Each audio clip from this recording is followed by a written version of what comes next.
welcome back to this week of videos. I hope you enjoyed, or one video, I hope you enjoyed Leah's video last week. We're getting into some more things that are a little bit serious, and maybe they don't make us feel so happy all the time. It's some sad things that happen, but they're also important things that happen. It's some things that that help us, that Jesus did to save us, and so they're really exciting things, even if they're not always so happy. So this week, we're talking about when Jesus was arrested. So this story is found in Matthew chapter 26 and 27.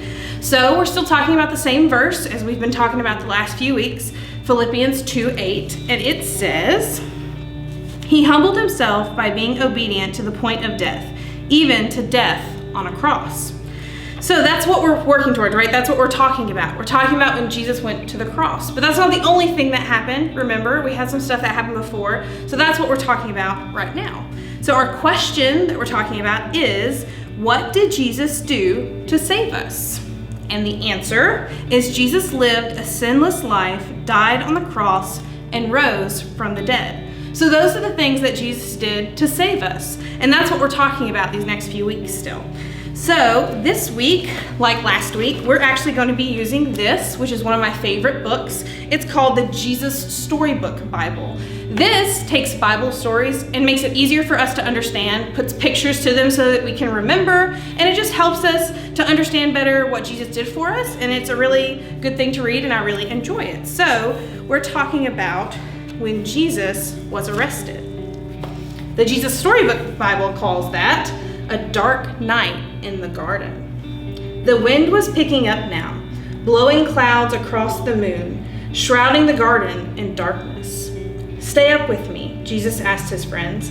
They said yes and waited under the olive trees, but they were tired and soon they fell asleep. Jesus walked ahead alone in the dark. He needed to talk to his heavenly Father. He knew it was time for him to die. They had planned it long ago. He and his Father. Jesus was going to take the punishment for all the wrong things anybody had ever done and ever would do.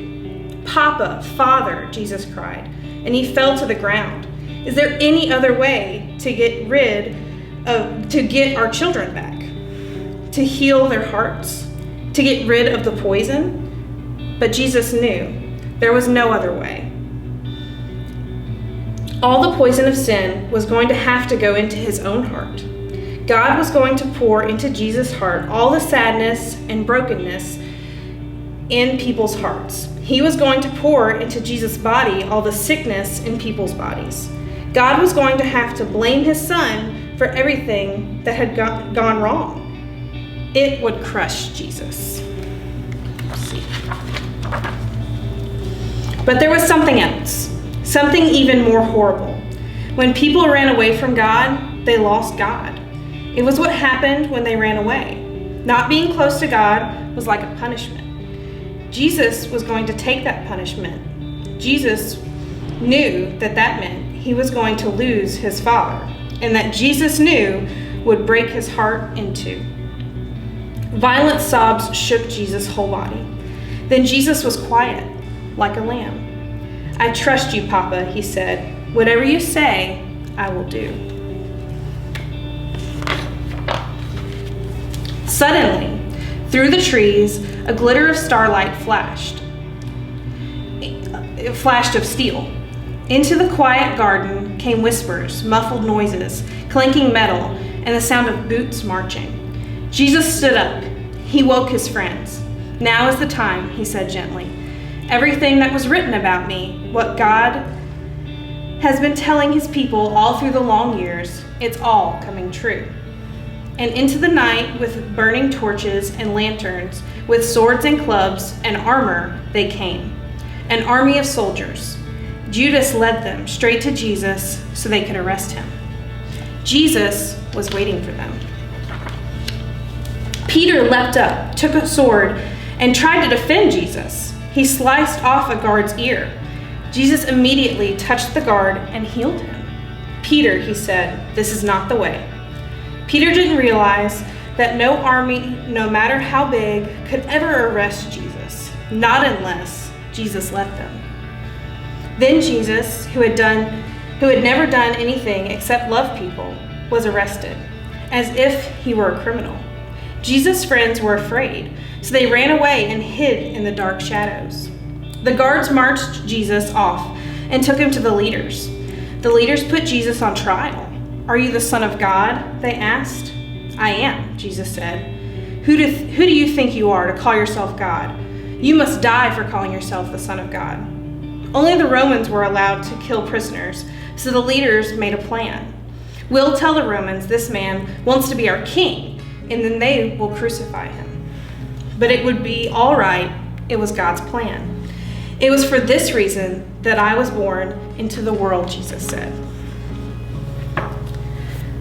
So that's the end of our story today. It's kind of a hard story to listen to. It's something that we hear and it makes us kind of sad, doesn't it? To think about Jesus, who came into the world so innocent and pure, who loved us, and really all he did was ever love people and tell them about how God loved them too. And he was treated so badly. And we'll learn about the next few weeks how he was treated even worse. But he did all of that because he loved us. And so that's what we're really talking about.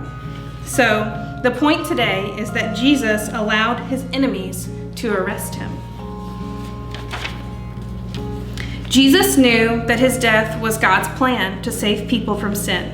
Jesus' friends turned against him, and he was arrested and put on trial. But Jesus followed his Father's plan in order to bring salvation to the world. So, like every week, I have a couple questions for you to think about and try to learn more about this lesson. If you get stuck, try to go to Matthew chapter 26 and 27. So my questions this week are, why do you think Jesus' friends ran away? When might you be tempted to pretend that you don't know Jesus? What is something difficult or scary that God may ask you to do? So think about these questions and think about what Jesus has done for us, and I hope you look forward to the stories to come. See you later.